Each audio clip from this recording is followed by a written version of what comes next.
Lucky Marwat तहसील सराय नवरंग खैबर पख्तूनख्वा में पहली बार international level पर मरवत कबड्डी क्लब और अकेडमी का इफ्तिताह कर दिया। उस्ताद गुलाम गामी ने इफ्तिताह किया। इफ्तिताही तकरीब में सरपरस्त आला बरकतुल्ला खान ममखेल, पाकिस्तान इंटरनेशनल खिलाड़ी अल-मरूफ शेर पंजाब लाला आबिदुल्ला कंबू, पाकिस्तान इंटरनेशनल प्लेयर लाला सकीर, उस्ताद गामी पहलवान समेत कबड्डी के खिलाड़ियों ने शिरकत की।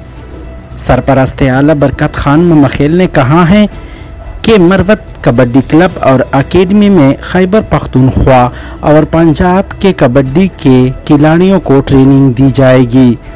अकेडमी में नामी गरामी उस्ताद गुलाम गामी ट्रेनिंग के लिए मौजूद होंगे। खिलाड़ियों के लिए तमाम तर सहूलियात मैसर होगी।